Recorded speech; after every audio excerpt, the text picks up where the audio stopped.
The old courthouse stood like a tombstone at the edge of town. Frank Miller, all 81 years of him, looked up at the stone columns, gray and streaked with the tears of 100 winters. His wife, Dorothy, stood beside him, her hand a small, warm bird in his own. For $9, they had bought themselves a ghost, a monument to decay, a final, absurd act in a life that had suddenly become a cascade of final, absurd acts. Inside its cavernous, dust-choked halls, under the silent gaze of a carved wooden bench where justice had once been dispensed, they would find either their salvation or their grave. They would discover a secret, a forgotten history written in faded ink, that would not only give them back their dignity, but would ripple outwards, changing the very foundation of the town that had left them for dead. It would become a home for the forgotten, a fortress built of resilience. And it all started with a betrayal that felt like the end of the world. But to understand how they ended up on these cracked marble steps, clutching a deed for a ruin, you have to go back to the beginning. The beginning was a house. Not just a house, but the house. The one on Elm Street with the porch swing Frank had hung the day their son, Mark, was born. He had built it himself, board by board, over 55 years ago. Every nail was a testament, every joint a memory. He knew the groan of the third step on the staircase and the precise angle the morning sun hit the kitchen window in May. It was more than wood and plaster. It was the physical archive of their lives together. 60 years of marriage to Dorothy, a life measured not in grand events, but in the steady rhythm of shared days. Frank, the carpenter, whose hands, now gnarled with age, could still coax truth from a piece of wood. Dorothy, the bookkeeper, whose mind was a fortress of numbers and logic, who could find the story hidden in a column of figures. They had lived a simple, deliberate life. They paid their bills on time. They saved what they could. They raised their son, Mark, to be smart, to be ambitious, to want more than they ever had. And he had. Mark was a success. He had a finance degree, a sharp suit, and a wife named Jessica who looked at their modest home with a polite, dismissive smile. They lived in the city, a world of glass towers and hurried phone calls, and they visited on holidays, bringing expensive wine and stories of stock options and corporate restructuring that Frank and Dorothy pretended to understand. They were proud of him. They loved him. And that love was the key he used to unlock their front door and take everything. He came on a Tuesday in April. The air still held a winter chill, but the daffodils Dorothy had planted along the walkway were pushing their way through the cold earth. Mark and Jessica sat at the kitchen table, the one Frank had built from a single slab of oak.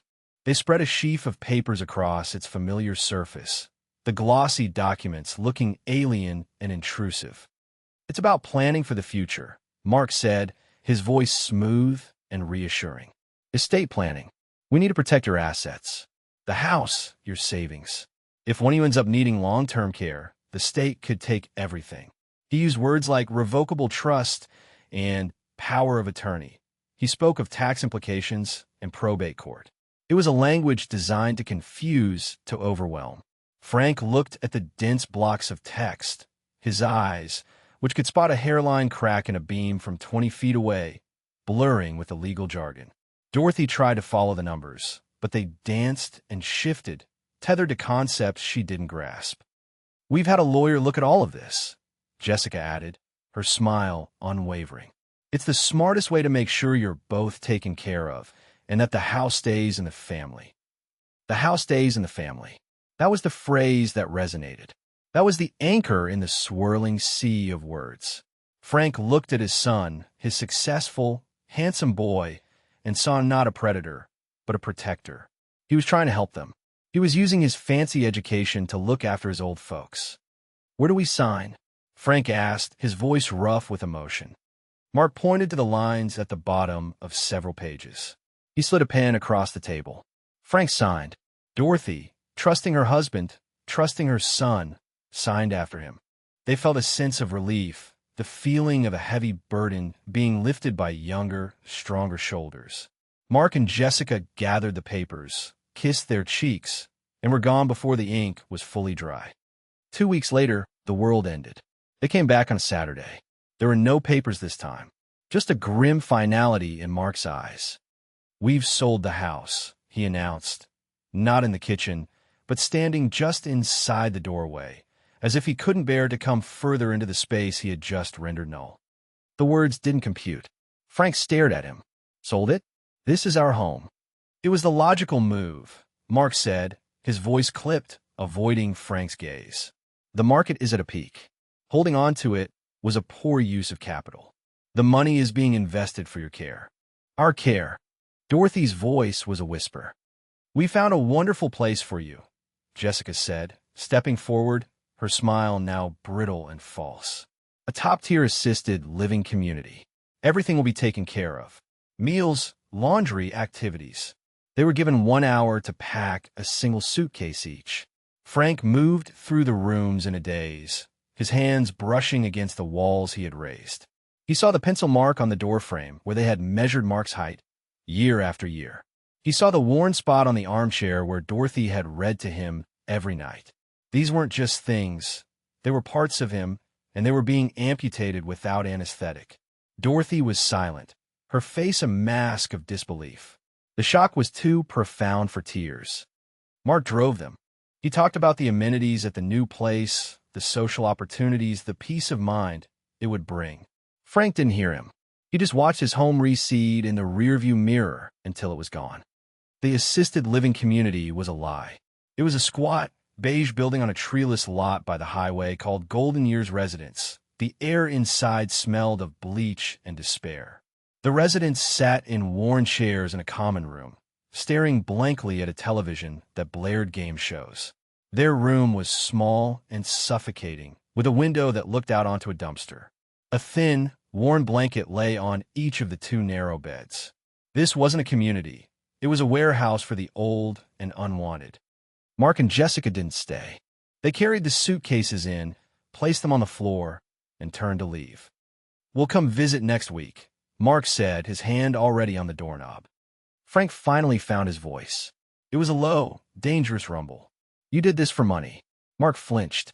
For a moment, a flicker of something, shame, perhaps, crossed his face, but it was quickly extinguished.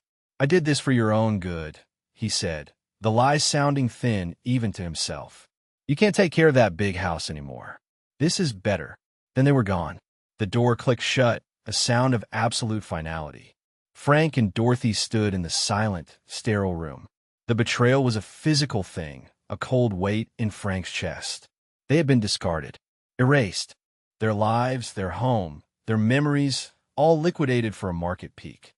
They stayed for 2 nights. The food was bland and lukewarm.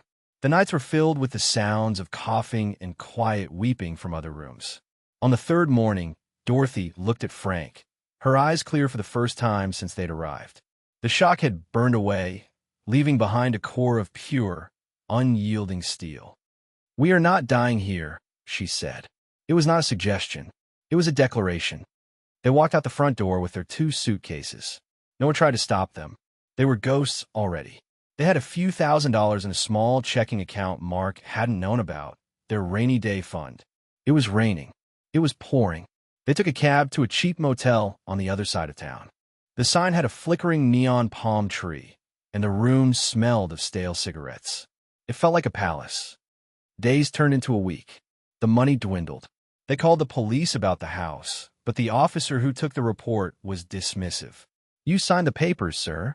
"It's a civil matter." They called social services, but were met with a maze of automated phone menus and promises of callbacks that never came. They were invisible. 2 elderly people in a system not designed to see them. The motel became too expensive. They began sleeping in their 20-year-old sedan.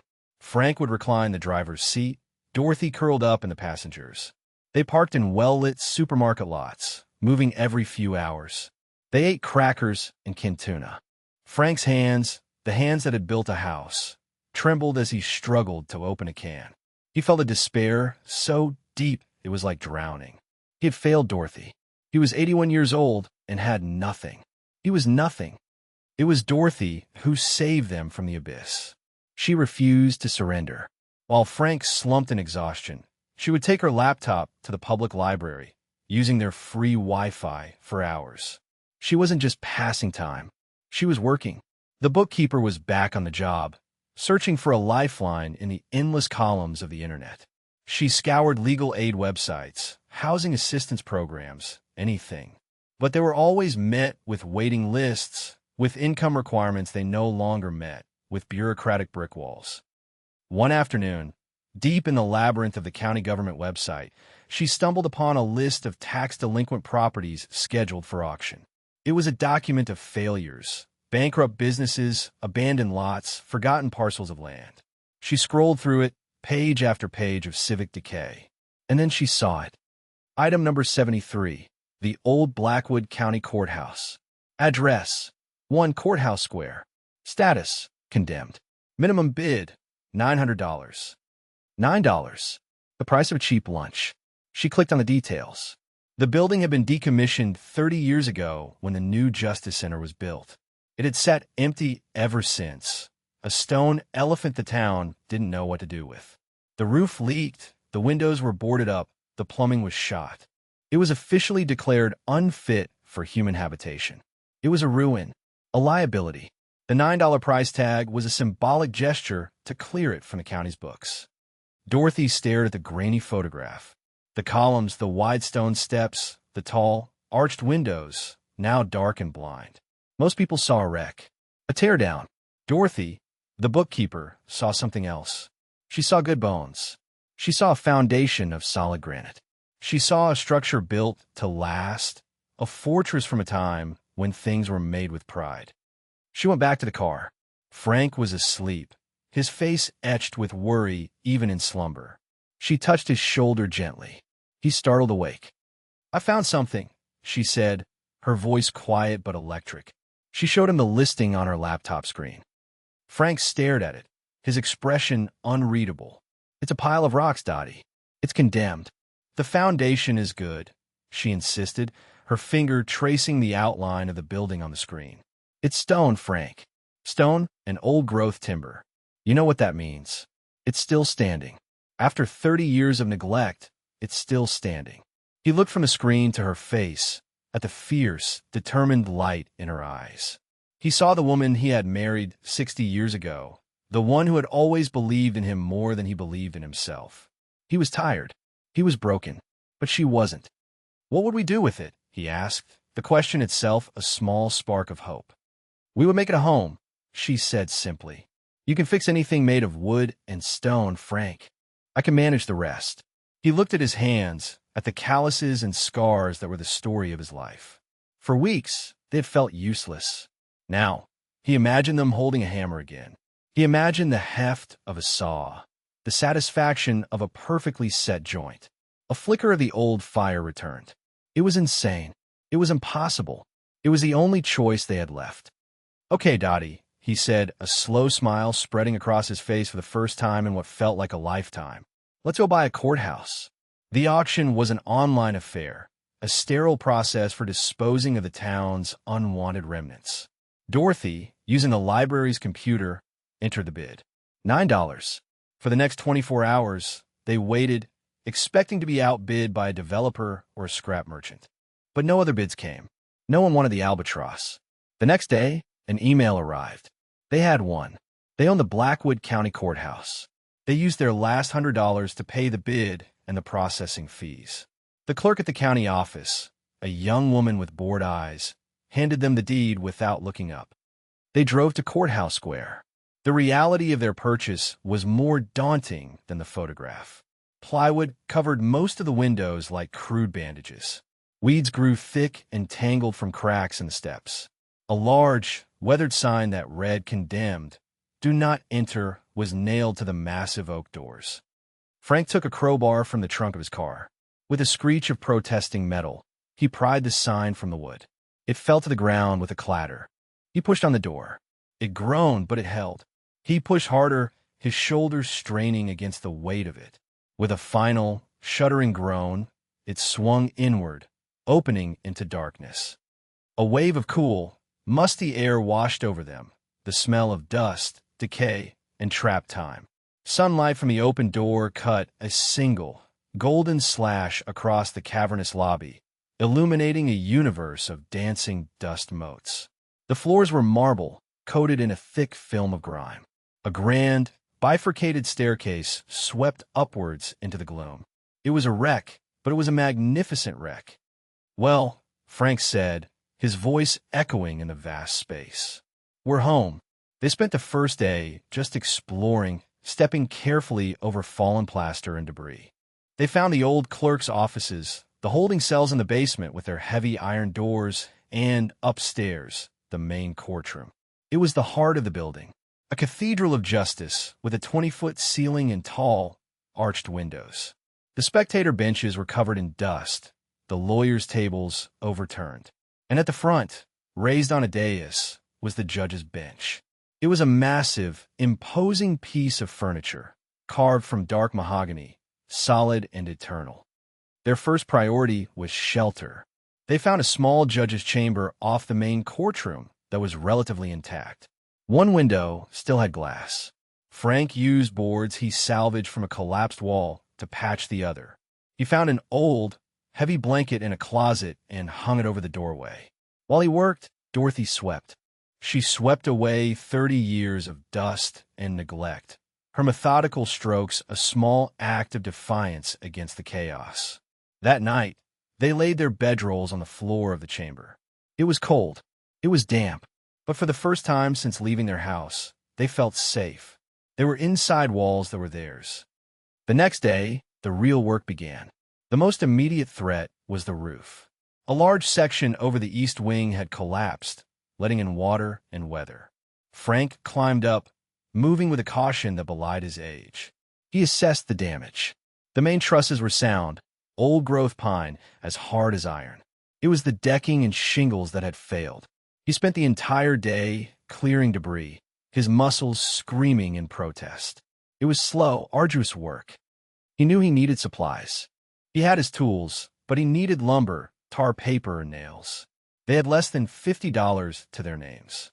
He gathered a few salvageable pieces of wood and drove to the oldest hardware store in town, Hobbs Hardware. The place was a living museum, with wooden floors that creaked and aisles packed to the ceiling with every conceivable nut, bolt, and tool. Behind the counter stood Earl Hobbs, a man who looked as old and sturdy as the building he occupied. He had a face like a road map and hands that looked like they could crush stone. Frank approached the counter, placing a small piece of the courthouse's original timber on it. "I need to match this," he said. "Old-growth pine." Earl picked up the wood. He didn't just look at it, he studied it. He ran a thumb over the tight grain. He smelled it. "Haven't seen wood like this in 30 years, he grunted, his voice a gravelly rumble. "They don't grow trees this slow anymore." "What are you working on?" "The old courthouse," Frank said simply. Earl raised a bushy eyebrow. "The condemned courthouse? Thought they were tearing that place down." "My wife and I bought it," Frank said. "We're fixing it up." Earl stared at him for a long moment, his gaze sharp and appraising. He looked at Frank's worn clothes, his calloused hands, the quiet determination in his eyes. He saw not a fool, but a craftsman. He saw a man like himself, from a generation that didn't throw things away. "You got money for the lumber you'll need?" Earl asked, his tone blunt. Frank met his gaze without flinching. "No, but I'll pay you. I could do repair work, trade for it." Earl was silent for another long moment. Then he made a decision. "Tell you what," he said, turning and walking towards the back. "I've got a load of salvage pine from the old mill demolition. It's been sitting in my yard for a decade. It's yours, and anything else you need. Screws, nails, tar paper. You start a tab." Frank was stunned. "You don't know me." Earl came back and slapped a heavy hand on the counter. "I know this," he said, tapping the piece of wood. "A man who's trying to save a building made of this kind of stuff instead of letting the bulldozers have it is a man I'll take a chance on. You pay me when you can. A man who builds like that is good for it." It was the first real act of kindness they had received from stranger. It was more than just credit. It was a validation, a recognition of his skill, his purpose. Frank drove back to the courthouse with a truckload of lumber and a renewed sense of hope. He wasn't just a discarded old man anymore. He was a builder again. The work was relentless. Frank was on the roof from sunup to sundown, his body aching in ways he hadn't felt in years. He moved with a slow, deliberate economy, every action precise and purposeful. Dorothy became the quartermaster. She organized the salvaged materials, cleaned the living spaces, and managed their meager food supply.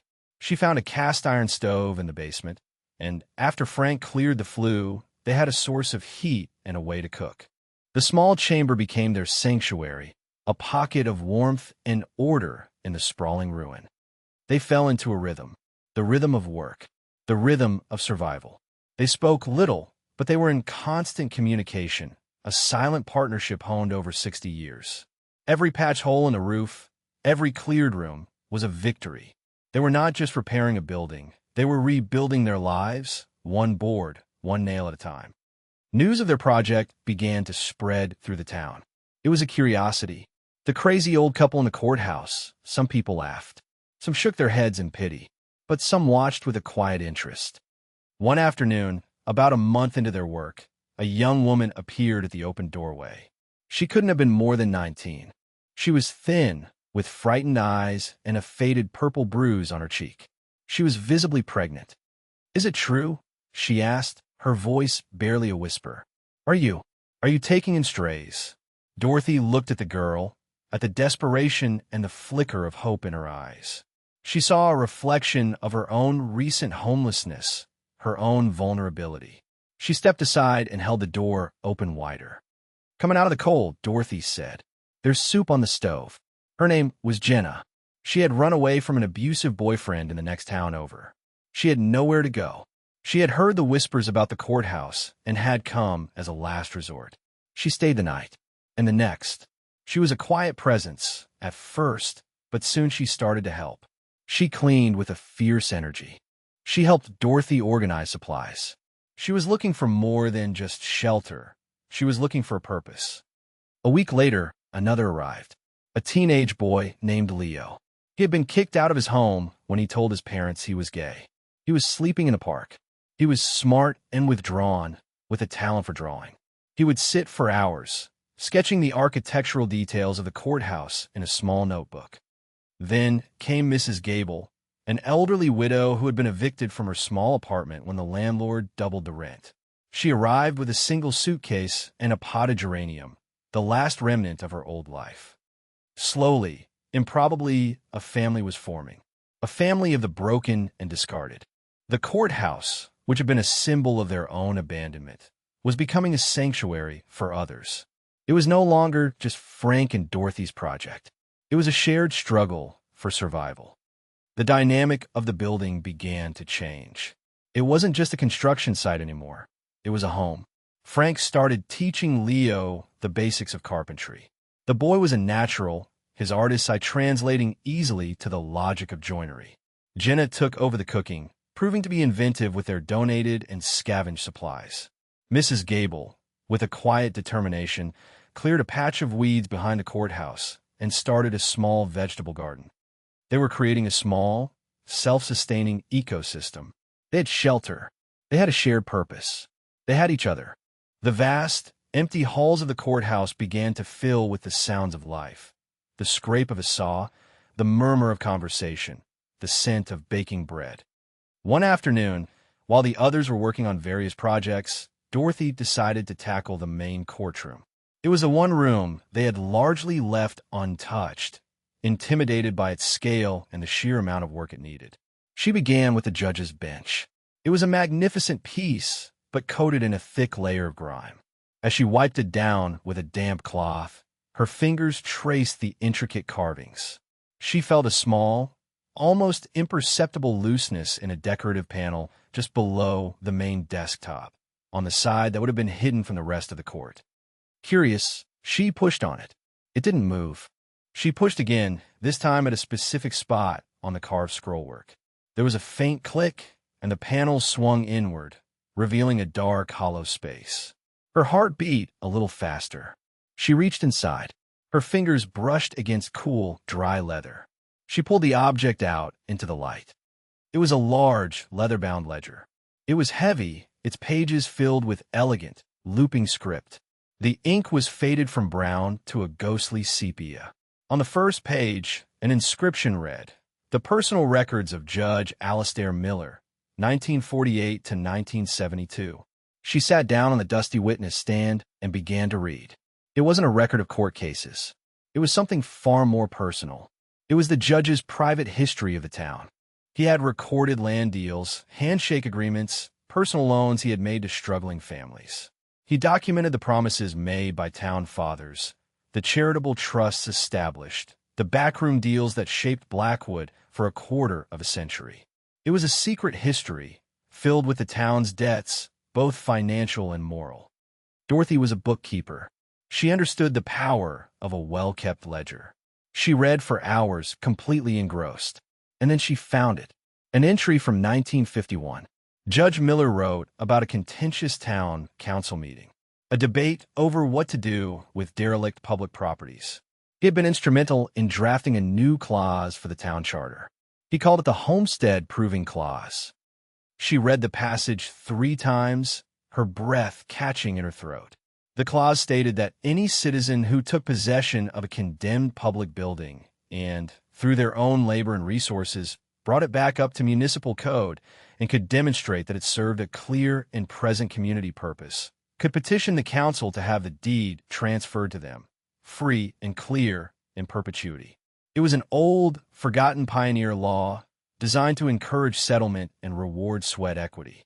It had likely not been invoked in 100 years. But it was there, in the town charter, and Judge Miller's ledger was the proof of its origin and intent. That wasn't all. Tucked into the back of the ledger was a separate, smaller notebook. It detailed a series of municipal bonds the town had issued in the 1960s to fund a new water treatment plant. According to the judge's meticulous notes, several of these bonds were held in a trust he administered for the town's general welfare and maintenance of public works. He noted the account numbers at the old Blackwood Savings and Loan. The judge had died suddenly of a heart attack in 1972. Dorothy wondered if anyone had ever followed up on these accounts. If this trust still existed, forgotten in some dusty corner of the banking system. She felt a tremor of excitement. This was it. This was the weapon she had been looking for. Not a weapon of revenge, but a tool for building. A legal and financial foundation for the new life they were creating. She called the one person she knew she could trust. Her niece, Sarah, her sister's daughter. Sarah was a lawyer, an assistant district attorney in the city, a sharp, no-nonsense woman who had always had a soft spot for her aunt and uncle. Dorothy explained everything. The house, the betrayal by Mark, the courthouse, the found family, and finally, the judge's ledger. Sarah was silent on the other end of the line for a long time. When she finally spoke, her voice was tight with controlled anger. "He did what? Aunt Dorothy, why didn't you call me sooner?" "We were ashamed," Dorothy admitted. "But we're not anymore." "Sarah, is this real? This homestead proving clause?" "I don't know," Sarah said. "It's an archaic provision, but if it's in the town charter, it's the law. I'll have to do some digging. And these bonds, this could be significant. I'm coming down this weekend. Don't say a word about this to anyone. Just keep doing what you're doing. Keep building." The discovery of a ledger infused their work with a new urgency. They weren't just squatters anymore. They were claimants. They had a path to legitimacy. But just as their hopes were soaring, the system arrived to crush them. A white county vehicle pulled up in front of the courthouse. A man in a crisp uniform with a clipboard stepped out. His name was Mr. Davies from the County Code Enforcement Office. He walked up the steps with an air of officious authority. He was met at the door by Frank. "I'm here to inspect the property," Davies said, not unkindly, but firmly. "We've had reports of people living in this condemned structure." He walked through the building, his face a mask of disapproval. He saw the patched roof, the makeshift living quarters, the extension cords snaking across the floor. He saw a dozen fire code violations, plumbing issues, electrical hazards. He didn't see a home being born. He saw a liability. "I'm sorry," he said back in the main hall. "I admire what you're trying to do here. I really do.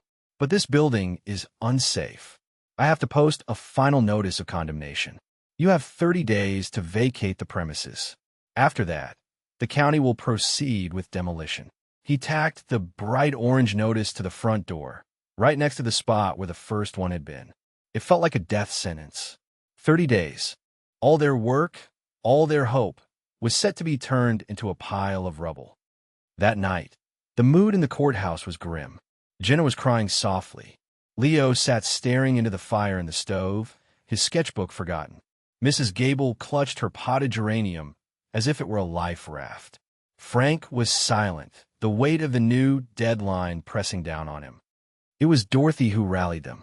She gathered everyone in the courtroom, the flickering lantern light casting long shadows on their faces.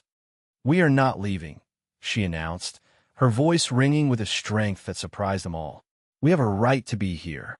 We have 30 days. Mr. Davies gave us a list of violations. So, we will fix them. We will fix every single one. Frank can't do it alone, but we can do it together." The first person to respond was Earl Hobbs. Frank had gone to him the next day to deliver the bad news. Earl listened, his face growing darker with every word. "Demolition," he growled. "That building is a landmark. And that pencil pusher Davies wouldn't know a load-bearing wall from a shoebox. 30 days, huh? All right, then." He got on the phone. He called a retired plumber named Gus. He called a semi-retired electrician named Sal. He called a roofer who owed him a favor. The next morning, a small army of grizzled, silver-haired tradesmen descended on the courthouse. They were the old guard, the men who had built this town with their bare hands and were not about to see a piece of it torn down without a fight. Gus and his son started mapping out the ancient plumbing. Sal, a wizard with wiring, began the monumental task of tracing the courthouse's electrical nervous system. The roofer helped Frank's crew finish the main roof patch properly, sealing it against the elements. Earl himself became the general contractor, directing the flow of work and supplies, all of it on his ever-growing tab. The news of the 30-day deadline and the rally of the old tradesmen created a stir in the town. People who had been watching from the sidelines began to choose a side. Donations started appearing on the courthouse steps. Bags of groceries, cans of paint. A local church dropped off a dozen cots. A pizzeria owner delivered free pizzas every Friday night. They were no longer the crazy old couple, they were a cause. The work was frantic, a race against the clock. They worked 16-hour days. Jenna and Mrs. Gable organized the volunteers, keeping them fed and supplied. Leo became Frank's indispensable apprentice, learning fast, his youthful energy a vital asset. Dorothy was the nerve center, armed with the inspector's list and Judge Miller's ledger. She researched code requirements at the library, ensuring every repair was done to standard. During this whirlwind of activity, another vehicle appeared. A sleek, expensive sedan. Mark got out. He had heard about the news articles, the spectacle his parents were making of themselves. He was mortified. He found Frank and Dorothy in the chaotic lobby, directing volunteers. "What is all this?" he demanded, his voice sharp with embarrassment. "I thought you were in a facility. I've been paying for it." "We left," Dorothy said calmly. "It wasn't for us. So you decide to live in a ruin with a bunch of squatters? To make yourselves the town charity case?" he hissed. "This has to stop. I found another place, a much nicer one. You're coming with me." Now, Frank wiped his dusty hands on his pants and looked at his son. He felt no anger, only a profound, bottomless pity. Mark was looking at them, but he couldn't see them. He saw only a problem, an embarrassment that reflected poorly on him. He couldn't see their strength, their purpose, their community. "This is our home now, Mark," Frank said, his voice level and steady. "We built it. You didn't build this," Mark scoffed, gesturing at the chaos. "You're squatting in it. You have your life," Dorothy said, her voice soft but unbreakable. "The one you chose. This is ours." The rejection was quiet, simple, and absolute. It wasn't angry. It wasn't vengeful. It was a statement of fact. They had moved on.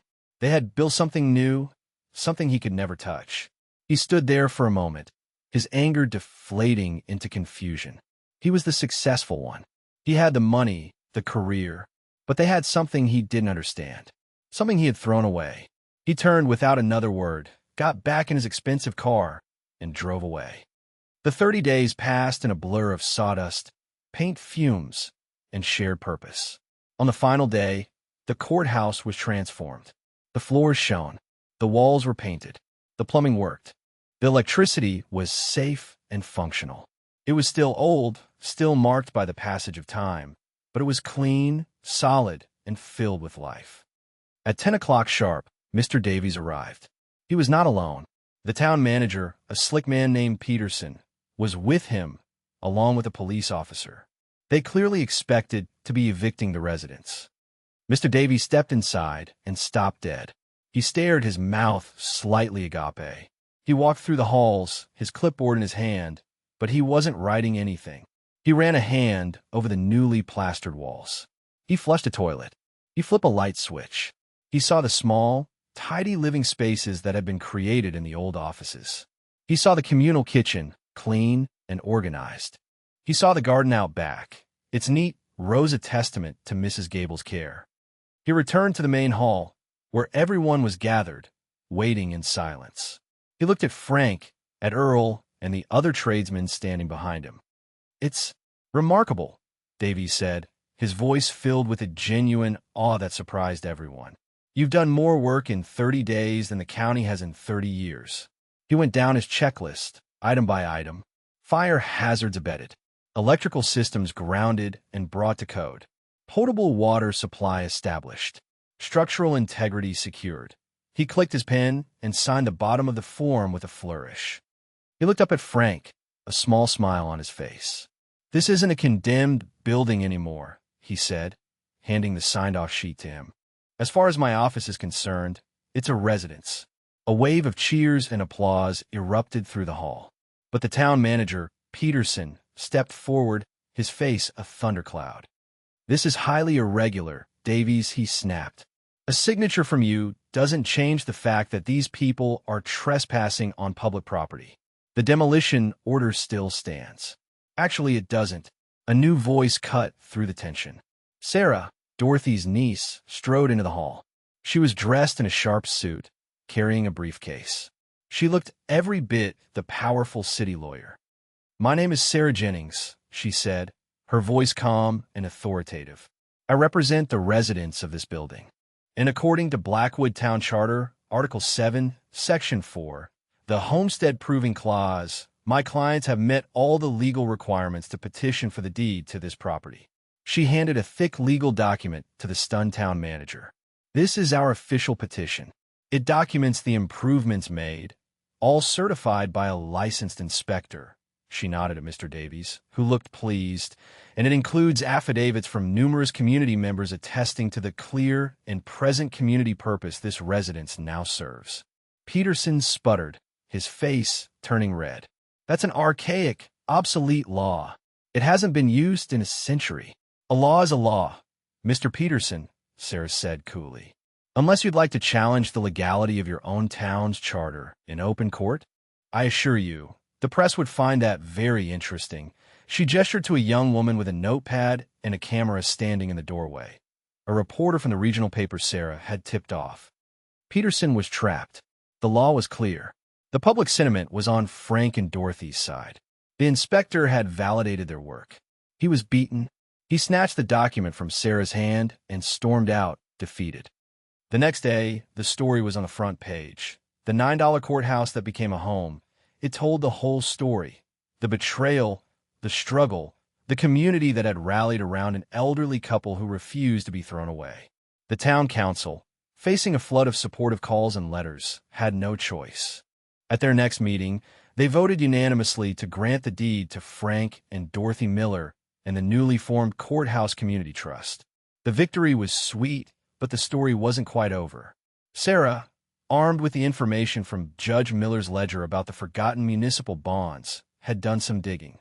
She discovered that the trust fund was still active, but its assets had been illegally redirected by a series of shell corporations, all leading back to one man, town manager Peterson.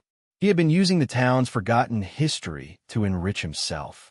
Her quiet investigation led to a state audit, Peterson's resignation and disgrace, and the restoration of the funds to the town's coffers.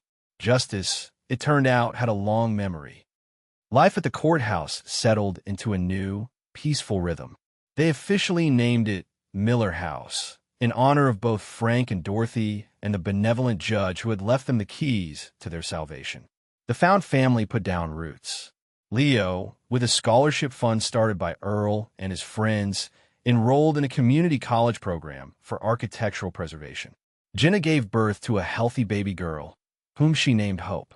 The entire Courthouse community helped raise her, a child of resilience and second chances. Mrs. Gable's garden expanded, providing them with fresh vegetables all summer long. The building itself continued to evolve. With a small grant secured by Sarah from a historical preservation society, they were able to restore the main courtroom to its former glory. It became a true community hall used for town meetings, potluck dinners, and even a Christmas pageant. Frank, with Leo as his dedicated protege, spent his days on the endless, joyful task of maintaining and improving their home. He had never been happier. He had a purpose that resonated in every swing of his hammer. About a year after the victory, another car pulled up. It wasn't Mark's sleek sedan. It was a modest, older model. Jessica, Mark's wife, got out. She looked tired and thinner than Dorothy remembered. She approached the steps hesitantly. I wanted to apologize, she said, her voice trembling. She explained that the sale of Frank and Dorothy's old house had become a legal nightmare. The buyer had found structural issues they had failed to disclose. Their finances were a mess. Mark, she said, wasn't handling it well. He had lost his job. He was drinking. The life they had built on the foundation of his parents' assets was crumbling. Dorothy listened without a word of recrimination. She saw not the smug woman who had patronized her, but a person in pain, a person reaping what they had sown. She felt a pang of sorrow, not for herself, but for the son she had lost. Jessica stood there, waiting for anger, for condemnation. But Dorothy simply opened the door wider. "The door is open, Jessica," she said gently. "There's coffee on." It was not absolution. It was not a return to the way things were. It was something quieter and more profound. It was an act of grace, a recognition that the only way to heal was to keep building, not to dwell in the ruins of the past. Jessica stayed for an hour, drank a cup of coffee in the warm kitchen, and left with a flicker of the peace that now permeated the old courthouse. Mark never came. Some betrayals, Dorothy knew, were too deep to be bridged by a simple apology. Some people had to find their own way out of the darkness they created. The final scene unfolded on a warm evening in late September, 2 years after they had first stepped through the courthouse doors. Frank and Dorothy sat together on the top step, the stones still warm from the afternoon sun. Frank had just finished restoring the grand entrance, and the old brass hinges gleamed. Below them, their world was in motion. Leo was showing a new arrival, a runaway teen, how to properly sand a piece of reclaimed oak. Mrs. Gable was watering her tomato plants, which were heavy with ripe fruit. In the yard, Jenna was pushing baby Hope on a wooden swing that Frank had built, her laughter echoing in the quiet air. The light from the tall, arched windows of the courthouse spilled out onto the square, a warm, golden beacon. Dorothy took Frank's hand, her small fingers lacing through his.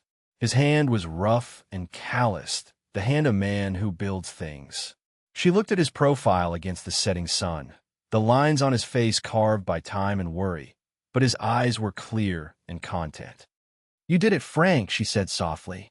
"You built us a home." He looked out at the small community they had nurtured, at the stone walls that had sheltered them, at the light shining in the darkness. He had lost a house he had built, a place of memories.